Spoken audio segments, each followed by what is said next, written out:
السلام علیکم ورحمۃ اللہ وبرکاتہ۔ امید ہے کہ آپ سبھی بخیر و عافیت سے ہوں گے۔ جیسے کہ آپ کو معلوم ہے میرا چینل ہے آپ کے مسائل اور ان کا حل، اور میں نے الحمدللہ ایک موضوع کو چنا ہے موقع کی مناسبت سے، جیسے کہ ذی الحجہ کا چاند الحمدللہ نظر آ چکا ہے۔ اسی موقع کے مناسبت سے میں نے موضوع کو چنا ہے قربانی کے احکام، قربانی کے مسائل جو ہیں۔ الحمدللہ آج میری 7ویں نشست سے اس موضوع پہ اللہ کو شیئر کر رہا ہوں۔ آج ایک ایسی موضوع کو میں آگے لے کر جا رہا ہوں۔ امید ہے کہ آپ کو موضوع پسند آ رہا ہوگا۔ آپ سے ریکویسٹ ہے کہ میرا چینل آپ کے مسائل اور ان کا حل، اور اس کو سبسکرائب کیجیے، شیئر کیجیے، اور بیل آئیکن کے بٹن کو کلک کیجیے، اور عمل کی نیت سے بیٹھیے اور آگے شیئر کرنے کی نیت سے بیٹھیے۔ حدیث کے اندر آتا ہے انما الاعمال بالنیات، اعمال کا دارمدار نیت پر ہوتا ہے۔ اور حدیث کے اندر آتا ہے کہ آپ صلی اللہ علیہ وسلم کا فرمان ہے، سب شاداب رہے میرا وہ امتی جو میری بات کو سنے، لوگوں تک پہنچائیں۔ چلتے ہیں اپنی موضوع کی طرف۔ درود شریف پڑھ لیجیے۔ اللہم صلی علی محمد وعلی آل محمد کما صلیت علی ابراہیم وعلی آل ابراہیم انک حمید مجید۔ اللہم بارک علی محمد وعلی آل محمد کما بارکت علی ابراہیم وعلی آل ابراہیم انک حمید مجید۔ یہاں پر خصی جانوروں کی خصوصی جانوروں کی قربانی کے حوالے سے حدیث پیش کی جا رہی ہیں، اقوال پیش کیے جا رہے ہیں سوال جواب کی صورت میں، تاکہ بات آپ کو واضح ہو جائے۔ تو یہ ہے کہ آپ دل جمعیت سے سنیں، غور سے سنیں، تاکہ آپ کو بات واضح ہو جائے۔ اگر نہیں آتا ہم پوچھ سکتے ہیں انشاءاللہ، مجھ سے آپ پوچھ سکتے ہیں، میں آپ کو جواب دوں گا انشاءاللہ۔ سوال: جانوروں کو خصی بنانا منع ہے۔ حدیث پیش کی جا رہی ہے، اس کا ترجمہ: حضرت ابن عباس رضی اللہ عنہ کہتے ہیں کہ رسول اللہ صلی اللہ علیہ وسلم نے کسی ذی روح کو باندھ کر تیر اندازی کرنے سے منع کیا، اور آپ صلی اللہ علیہ وسلم نے جانوروں کو خصی بنانے سے بڑی سختی سے منع فرمایا۔ یہ حدیث جو بیان کی گئی ہے، یہ حدیث جانوروں کو خصی بنانے سے منع کیا گیا ہے، اس کے بارے میں جس حدیث سے معلوم چلتا ہے کہ جانوروں کو خصی کرنا درست نہیں ہے، اس حدیث سے معلوم چلتا ہے۔ تو یہ سوال ہے، ایک طریقے سے اس کو آگے جواب دیا جا رہا ہے۔ اس روایت کو بزاز نے روایت کیا، اس کے تمام راوی صحیح بخاری یا صحیح مسلم کے راوی ہیں۔ برائے مہربانی مسئولہ صورتحال کی وضاحت سند سیاہ ستہ سے فرما کر ثواب داری حاصل کریں۔ جواب: متعدد احادیث میں آیا کہ آپ صلی اللہ علیہ وسلم نے خصوصی مینڈوں کی قربانی کی، اور ان احادیث کا حوالہ مندرجہ ذیل ہے۔ حضرت جابر رضی اللہ عنہ، حضرت عائشہ رضی اللہ عنہ، حضرت ابو ہریرہ رضی اللہ عنہ، حضرت ابی رافع رضی اللہ عنہ، حدیث ابو دردہ رضی اللہ عنہ۔ یہ تمام جو صحابی کے نام لیے ہیں، حضرت ابو ہریرہ، حضرت عائشہ، ابی دردہ، تمام ان کی احادیث سے معلوم چلتا ہے کہ آپ صلی اللہ علیہ وسلم نے جیسے کہ مینڈوں کی قربانی کی ہے، اور مینڈوں کو آپ صلی اللہ علیہ وسلم نے جیسے کہ خصی بھی جیسے کی ہے۔ ان احادیث جیسے کہ ان صحابہ کرام کے نام لیے ہیں، کہ ان کی روایت سے معلوم چلتا ہے کہ آپ صلی اللہ علیہ وسلم نے مینڈوں کو کیا ہے، خصی کر کے کیا قربانی آپ صلی اللہ علیہ وسلم نے کی ہے۔ اور آگے اور ایک اور حدیث پیش کی جا رہی ہے تاکہ بات آپ کے واضح ہو جائے۔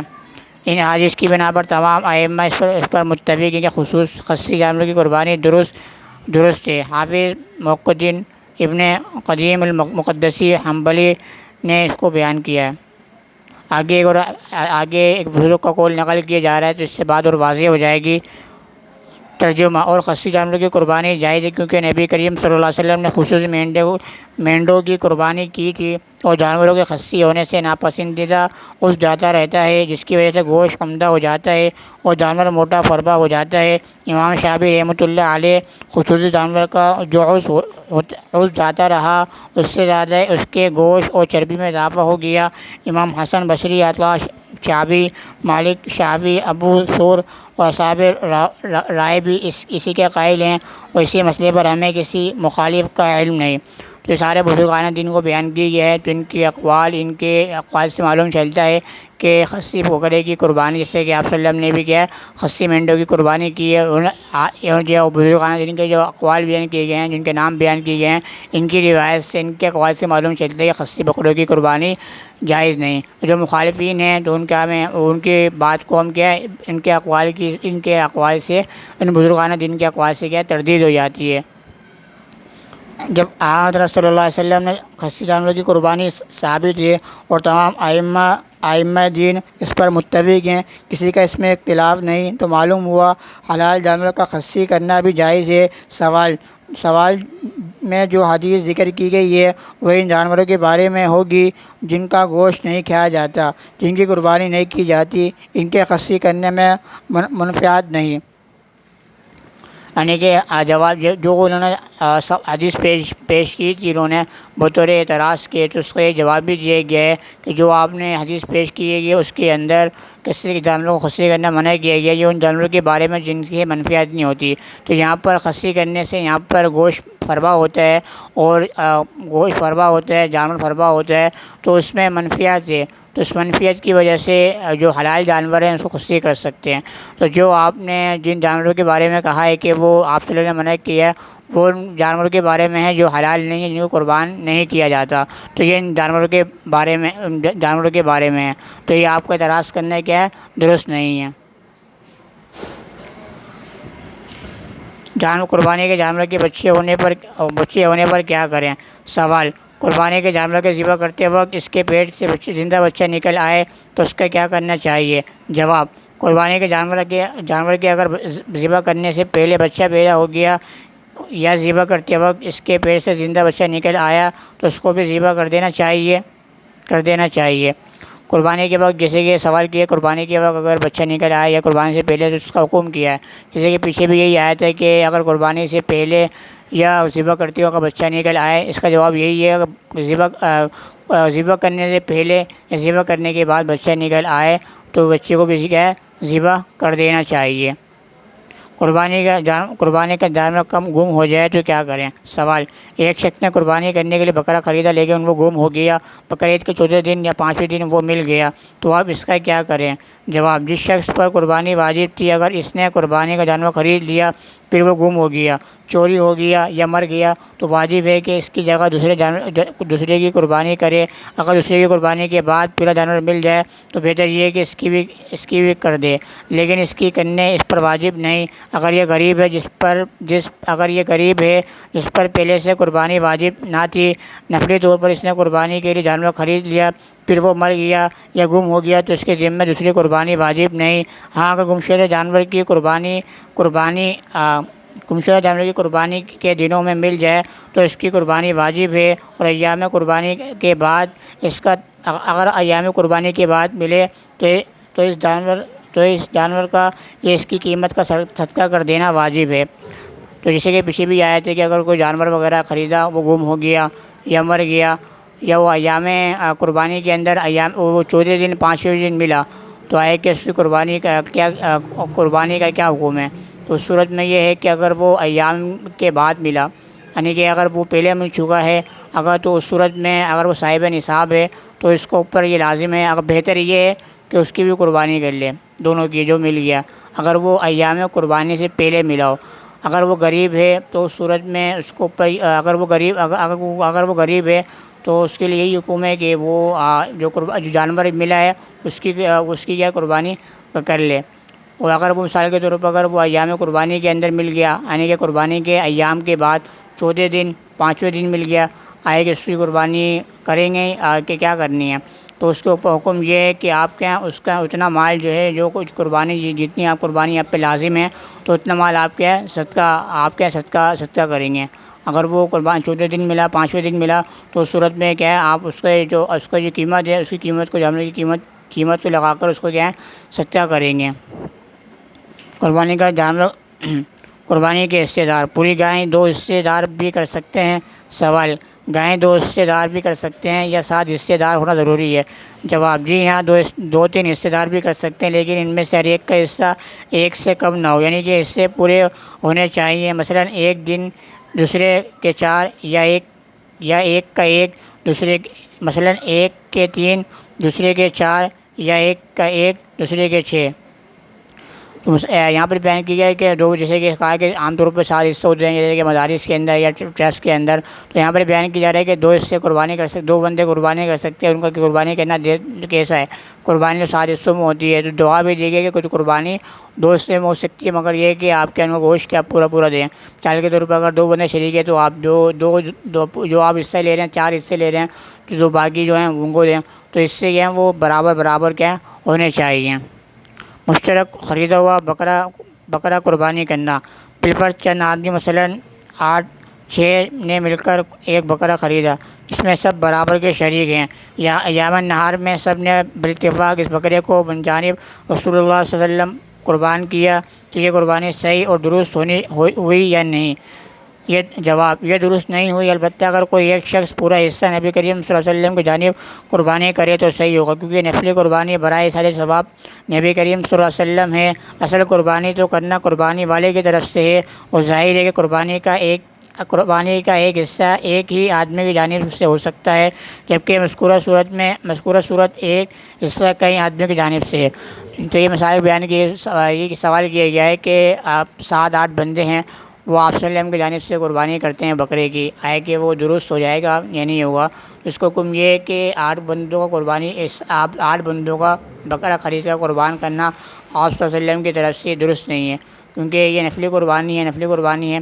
تو یہ کہ اگر ایک بندہ قربانی کرے آپ صلی اللہ علیہ وسلم کی طرف سے تو وہ کیا، وہ درست ہوگی۔ 8 بندوں کو مل کے قربانی کرنا وہ کیا ہے، آپ صلی اللہ علیہ وسلم کی طرف سے کرنا وہ کیا ہے، وہ درست نہیں ہوگا، بلکہ ایک بندہ اگر کرے تو وہ کیا ہے، درست ہوگا۔ جانور ذبح ہو جانے کے بعد قربانی کے حصے تبدیل کرنا جائز نہیں۔ پچھلے دنوں عید الاضحیٰ پر چند افراد نے مل کر یعنی حصے رکھ کر ایک گائے کی قربانی کرنی چاہیے، اس طرح حصے رکھ کر گائے کو ذبح کر دیا گیا۔ گائے کے ذبح کر دینے کے بعد مذکورہ افراد میں سے ایک آدمی نے جس کے اس گائے میں چند حصے تھے، دوسرے افراد سے جنہوں نے پہلے کوئی حصہ نہ رکھا تھا کہا میں انہیں حصہ نہیں رکھنا چاہتا، لہٰذا میری جگہ آپ اپنا حصہ رکھ لیں۔ یا مذکورہ شخص جبکہ قربانی کی نیت کر چکا ہے اور سب نے مل کر گائے ذبح بھی کر دی تو بعد میں اتنا حصہ تبدیل کر سکتا ہے، اور بعد میں حصہ رکھنے والوں کی قربانی ہو سکتی ہے، جبکہ ہمارے گاؤں کے امام صاحب نے فرمایا کہ اس سے قربانی نہیں ہوتی۔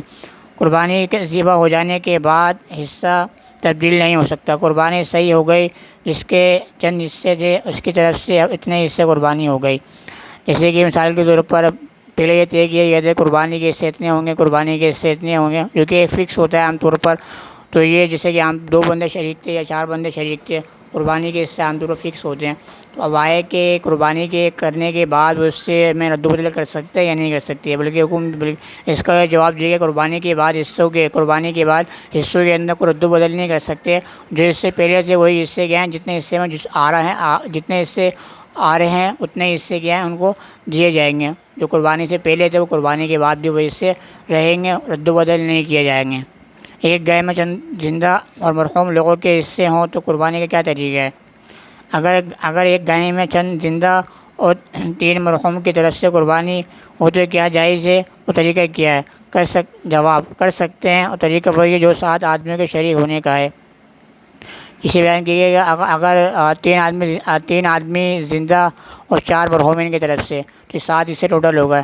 آئے کہ کوئی قربانی کا طریقہ درست ہے یا نہیں ہے، کیونکہ 4 ہیں وہ مرحومین ہیں اور 3 وہ حصہ آئے کہ قربانی درست ہے، جو کہیں گے قربانی درست ہے۔ جو حکم 7 آدمی شریک ہوتے ہیں تو اسی طرح اس کا بھی حکم لگے گا، جتنا حصہ عام طور پر 7 آدمیوں کو میں ڈیوائڈ تقسیم کیا جاتا ہے تو اسی طرح یہاں پر بھی ڈیوائڈ تقسیم کیا جائے گا۔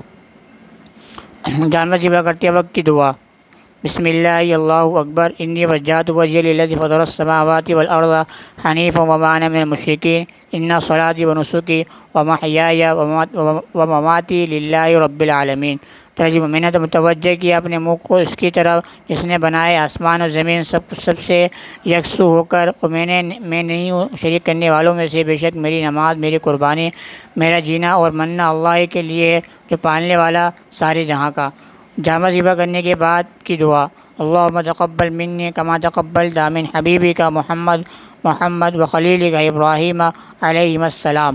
ترجمہ، اے اللہ اس قربانی کو مجھ سے قبول فرما جیسے کہ آپ نے قبول کیا اپنے حبیب حضرت محمد صلی اللہ علیہ وسلم اور اپنے خلیل ابراہیم علیہ السلام سے۔ قربانی کے بعد کی دعا کا ثبوت۔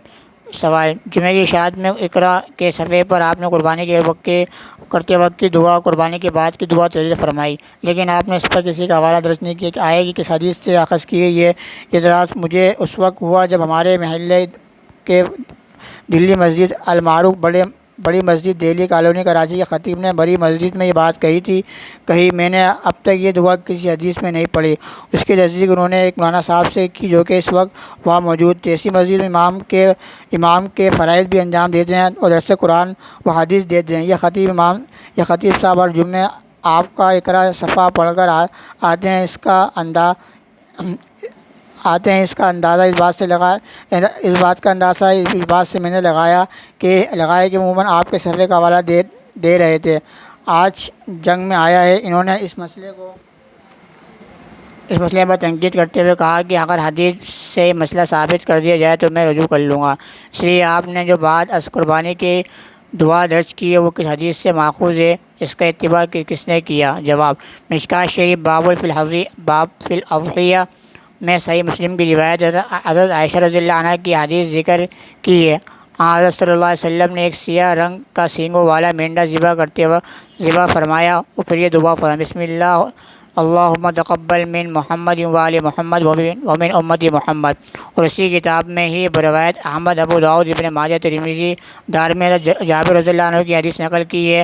حضرت صلی اللہ علیہ وسلم نے قربانی کرتے ہوئے دو آیتیں پڑھیں: انی وجہت وجہی للذی فطر السماوات والارض حنیفا وما انا من المشرکین قل انی صلاتی ونسکی ومحیای ومماتی للہ رب العالمین لا شریک لہ وبذلک امرت وانا اول المسلمین۔ اور پھر یہ دعا پڑھی: اللہم منک ولک عن محمد و امتی۔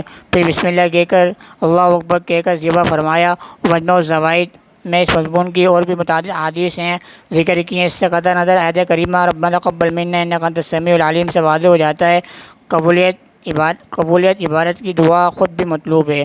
تو یہ اعتراض تھا اور اس کا یہ جواب دیا گیا کہ حضرت صلی اللہ علیہ وسلم نے سے یہ بات ثابت ہے کہ آپ صلی اللہ علیہ وسلم نے بعد میں کیا دعا کی، آیت پڑھی، اس کے بعد آپ صلی اللہ علیہ وسلم نے کیا دعا پڑھی۔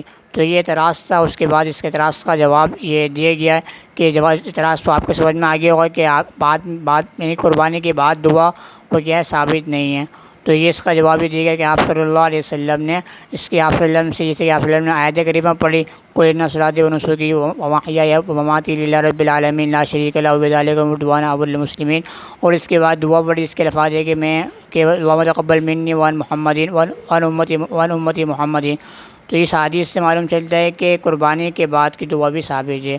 تو یہ تھی دعا، اور یہ تھی دعا، اور یہ کہ ہم دعا یہ ہے جو کہ آپ صلی اللہ علیہ وسلم سے بھی ثابت ہے۔ تو ہمیں چاہیے کہ جو دعا قربانی کریں تو یہ دعا پڑھیں، اور اس کے بعد کی بھی آپ کی دعا سامنے آ گئی ہے۔